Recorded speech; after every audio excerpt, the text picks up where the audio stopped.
বিশ্বজুড়ে আলোচিত সৌদি আরবের ঘুমন্ত রাজপুত্র অবশেষে না ফেরা দেশে পাড়ি জমালেন। দীর্ঘ 2 দশক কোমায় থাকার পর 2025 সালের জুলাই মাসে মৃত্যু হয় রাজপুত্র আল ওয়ালিদ বিন খালিদ আল সৌদেনের। মাত্র 18 বছর বয়সে একটি ভয়াবহ সড়ক দুর্ঘটনায় গুরুতর আহত হয়ে কোমায় চলে যান তিনি। এরপর টানা 20 বছর বিছানায় শুয়ে মৃত্যুর সঙ্গে লড়াই করে কাটিয়েছেন এই সৌদি রাজপুত্র। তার এই দীর্ঘমেয়াদী কোমার জীবন সৌদি আরব সহ গোটা আরব বিশ্বে এক আবেগঘন বিষয়ের জন্ম দেয়। তাকে ঘিরে সামাজিক যোগাযোগ মাধ্যমেও গড়ে উঠেছিল এক বিশাল জনসমর্থন, ভালোবাসা এবং প্রার্থনার জাল। 2005 সালে সড়ক দুর্ঘটনার পর থেকেই চিকিৎসক জানিয়েছিলেন রাজপুত্রের মস্তিষ্কে গুরুতর আঘাত লেগেছে এবং তার সুস্থ হয়ে ওঠার সম্ভাবনা অত্যন্ত ক্ষীণ।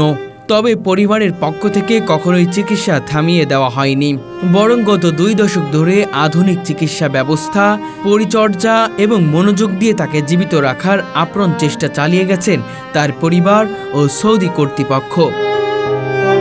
প্রতি বছরই তার অবস্থার খোঁজ নিতে অনেকে হাসপাতালে ভিড় করতেন, এমনকি তার সামান্য নড়াচড়াকেও সামাজিক মাধ্যমে দেখা হতো অলৌকিক ঘটনা হিসেবে। বহু মানুষ এটাকে ঈশ্বরের পরীক্ষা বা ধৈর্যের প্রতীক বলে অভিহিত করেছেন। ঘুমন্ত রাজপুত্র আল ওয়ালিদ ছিলেন সৌদি আরবের সদস্য প্রিন্স খালিদ বিন আল তালা সৌদির সন্তান। তার চাচা প্রিন্স আল ওয়ালিদ বিন তালা বিশ্বের অন্যতম ধনী ব্যক্তি ও উদ্যোক্তা হিসেবে পরিচিত।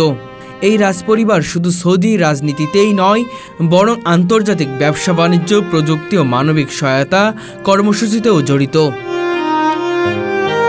এই পরিবারের একটি প্রজন্মের এমন মর্মান্তিক ট্র্যাজেডি নিঃসন্দেহে রাজপরিবার এবং দেশের মানুষের গভীর ছাপ ফেলেছে। তার মৃত্যুতে সৌদি আরব জুড়ে শোকের ছায়া নেমে এসেছে। সামাজিক যোগাযোগ মাধ্যমে প্রিন্স অফ হোপ নামে পরিচিত এই কোমায় থাকার রাজপুত্রের বিদায়ে লক্ষ লক্ষ মানুষ আবেগে আপ্লুত হয়েছেন। বিভিন্ন প্ল্যাটফর্মে হ্যাশট্যাগ ব্যবহার করে তার জন্য প্রার্থনা ও শ্রদ্ধা জানানো হয়। এমনকি বহু মানুষ বলেছে তার দীর্ঘ সময় বেঁচে থাকা ছিল এক ধরনের অলৌকিকতা এবং ধৈর্যের পরীক্ষায় উত্তীর্ণ হওয়ার অনন্য উদাহরণ। বিশ্লেষকরা বলছেন এই দীর্ঘ কাহিনী সৌদি সমাজে মানুষের সহানুভূতি, মানবতা এবং পারিবারিক বন্ধনের শক্তিশালী বার্তা দিয়েছে। অনেকে আবার এটিকে আধুনিক চিকিৎসা বিজ্ঞানের এক নতুন অধ্যায় হিসেবে বিবেচনা করছেন। চিকিৎসা বিজ্ঞানীদের চরম সীমারেখার মধ্যেও কিভাবে একজন মানুষকে 2 দশক ধরে জীবিত রাখা সম্ভব হয়েছে তা নিঃসন্দেহে গবেষণার বিষয়। রাজপরিবারের সদস্য হিসেবে চিকিৎসার কোনো ঘাটতি ছিল না।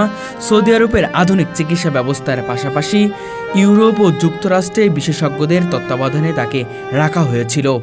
নিয়মিত ফিজিওথেরাপি, লাইফ সাপোর্ট ও উন্নত পুষ্টি ব্যবস্থার মাধ্যমে রাজপুত্রকে বাঁচিয়ে রাখা হয়।